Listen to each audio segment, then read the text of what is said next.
Dharmasthala case விவகாரமா already ஆஜரான Sujatha but மற்றும் இந்த விசில் ப்ளோவர் மாஸ்மேன் சொல்லியிருந்தோம். இனி அவர் அப்படி சொல்ல வேண்டிய அவசியம் இல்லை. ஏன்னா அவருடைய பேரும் வெளியே வந்துருச்சு, அவருடைய முகம் வெளியே வந்துருச்சு. சின்னையா அவருடைய ஏன் அந்த பொய் கேஸ் கொடுத்தாங்க, எதனால இப்போ பேக் அடிச்சிருக்காங்க இரண்டு பேரும் அப்படிங்கிற டீட்டெயில வாங்க பார்க்கலாம்.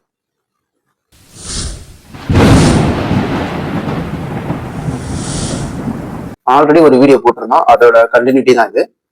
சின்னையா அவர்களை போலீஸ் கஸ்டடியில எடுத்து எஸ்ஐடி டீம் வந்து விசாரிச்சுட்டு வராங்க. இதை கோர்ட் வந்து 12 நாள் எஸ்ஐடி கஸ்டடியை வச்சு விசாரிக்கணும் அப்படின்னு சொல்லியிருக்காங்க.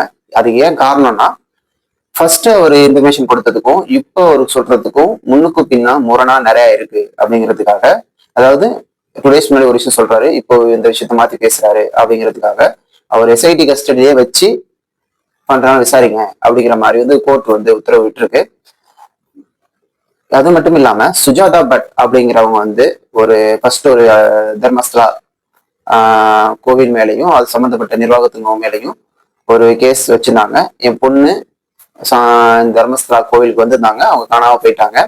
அவங்களுடைய என் மகளுடைய ஒரு எலும்பு கூடு கிடைச்சாலும் போதும் அப்படிங்கிற மாதிரி தான் சொல்லிட்டு வந்தாங்க. இந்த விஷயத்துல உயிரே போனாலும் பரவாயில்ல அப்படின்னு சொல்லிட்டு வந்த இவங்க இப்போ செம்மையா பேக் அடிச்சிருக்காங்க. அப்படிங்கிற அனன்யா பட், அவங்க மக பேரு அனன்யா பட் அப்படின்னு சொல்லிட்டு ஒரு போட்டோவும் காட்டினாங்க. அவன் அனன்யா பட்டுங்கிற மகளே அது மாதிரி கிடையாது, அந்த போட்டோவும் உண்மையான போட்டோ கிடையாது அப்படிங்கிற விஷயத்த சொல்லிட்டு நிறைய ஊடகங்கள்ல இந்த விஷயத்த அவங்க திரும்ப திரும்ப திரும்ப பதிவு பண்ணிட்டே வந்திருக்காங்க. இவங்க அப்படி சொன்னதுக்கு அப்புறம் தான் இது வந்து இன்டர்நேஷனல் நியூஸ் மாதிரி அப்படியே ரொம்ப பெருசா மாறிடுச்சு. ஏன்னா அவங்கள நோக்கி எல்லா மீடியாவும் சரி, நிறைய சேனல்ஸ் சரி, அவங்கள தேடி போயிட்டு பேட்டி எடுக்கிறதுக்காக அவங்கள நோக்கி தான் போயிட்டாங்க. இது வந்து கர்நாடகா ஸ்டேட் கமிஷன் உமன் அப்படிங்கிற ஒரு கூகுள்ல கம்ப்ளைண்ட் பண்ணியிருக்காங்க. எனக்கு இது மாதிரி ஒரு தொந்தரவு தராங்க மீடியா சைட்ல இருந்து, நிம்மதியா இருக்க விட மாட்டாங்க அப்படின்னு ஒரு விஷயத்த சொல்லி அவங்க வந்து அறிவிப்பு வெளியிட்டு இருக்காங்க. யாரும் அவங்களுக்கு தொந்தரவு பண்ணாதீங்க அப்படிங்கிற மாதிரி, அவங்க சப்போர்ட் பண்ற மாதிரி இந்த விஷயத்த கேட்டிருக்காங்க. இப்போ இப்போ நம்ம திரும்பவும் சின்னையா அவர்கள் இருக்காங்களே, அவர் சைடு எது மாதிரியான கேஸ், என்னென்ன புகார்கள் அவர் மேல எழுந்திருக்குன்னா, ஃபோர்ஜரி, அதாவது இப்போ ஒரு விஷயம் நடக்காத விஷயத்த நடந்ததா சொல்லி அந்த விஷயம் பொய் அப்படின்னு நிரூபணம் ஆனதுன்னா அவருக்கு பெரிய தண்டனை கிடைக்க வாய்ப்பு இருக்கு. அடுத்து வந்து பெர்ஜுரி. பெர்ஜுரினா பொய் சாட்சியம், அதாவது நடக்காத ஒரு விஷயத்துக்கு இவர் வந்து சாட்சியா வர்ற மாதிரி அப்ரூவல் ஆகி வந்தார்ல, அது பொய் சாட்சியம்.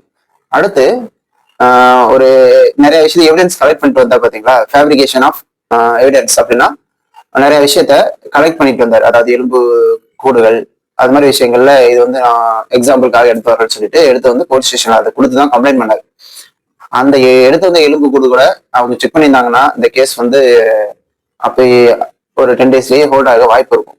அவங்க அதை செக் பண்ணாம இவர் சொல்றதை கேட்டு உள்ள வந்து விசாரிக்க ஆரம்பிச்சிட்டாங்க. சரி, ஓகே.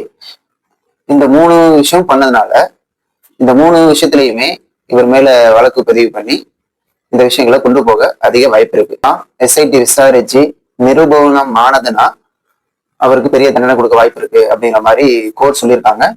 கர்நாடகாவில் உள்துறை அமைச்சர் வந்து அசம்பிளியில என்ன சொல்லியிருக்காருன்னா, இவர் பண்ணது குற்றம் அப்படின்னு எஸ்ஐடி வந்து நம்மகிட்ட நிரூபணமா இன்ஃபார்ம் பண்ணாங்கன்னா அவருக்கு மிகப்பெரிய தண்டனை நாங்க கொடுப்போம் அப்படிங்கிற மாதிரி பரமேஸ்வரன் அவர் வந்து சொல்லியிருக்காரு.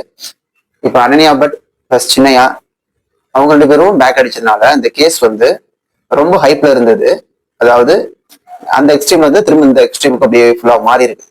ஏன்னா இவங்க ரெண்டு பேர் சொன்னதுனால அதாவது நிறைய பேரும் திரும்பவும் அதே கம்ப்ளைண்ட சொல்ல வந்தாங்க. அப்போனா இந்த விஷயம் உண்மையாவே நடந்திருக்கா, இல்ல இவங்க சொல்றது உண்மையா, இவங்க ஏன் பேக் அடிக்கிற காரணம் என்ன அப்படிங்கிறத நம்ம ஆராயிற மாதிரி இருக்கு. இந்த கேஸ்ல சுஜாதா பட் அவங்க கொடுத்த கேஸையும் வாபஸ் வாங்குறதா அவங்க சொல்லிட்டாங்க. சின்னையா அவங்க கொடுத்த கேஸ அவர் பேக் அடிச்சதுக்கு அப்புறமும் எஸ்ஐடி வந்து அந்த கேஸ்ல எதனால இவர் இப்படி சொன்னாரு, இப்ப இப்படி பேசுற காரணம் என்ன, அதை பத்தி விசாரிச்சுட்டு இருக்காங்க.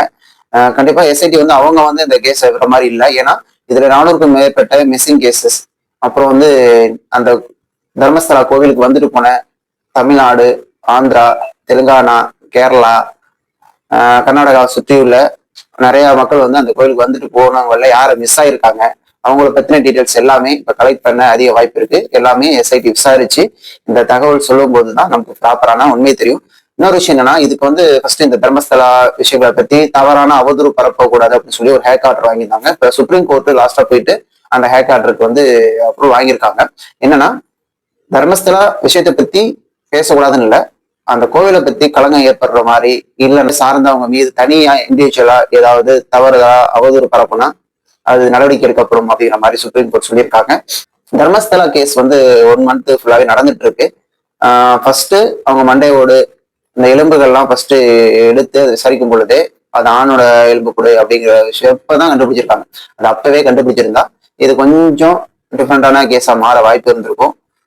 இல்ல அந்த சின்னையா தான் உண்மையான மாஸ்க் மேனா அந்த விசிட் ப்ளோவரா அப்படிங்கிற விஷயமும் இப்ப நமக்கு சரியா தெரியாது. ஏன்னா இதுக்கு முன்னாடி ஃபுல் மாஸ்க் போட்டிருந்தாரு, இப்ப வேற ஒரு ஆளை கொண்டு வந்து அந்த மாதிரி பேச வைக்கிறாங்களா அப்படிங்கிற மாதிரியும் கொஸ்டின் மக்களுக்குள்ள எழும்ப அதிக வாய்ப்பு இருக்கு. இது எதுவுமே உறுதிப்படுத்தாத தகவலா தான் இருக்கு. எஸ்ஐடி எப்போ ஃபுல்லா இன்வெஸ்டிகேஷன் பண்ணி கண்டுபிடிக்கிறாங்களோ தகவல் தெரிய வரும். நான் உங்களை அடுத்த பதிவுல சந்திக்கிறேன். தேங்க்யூ.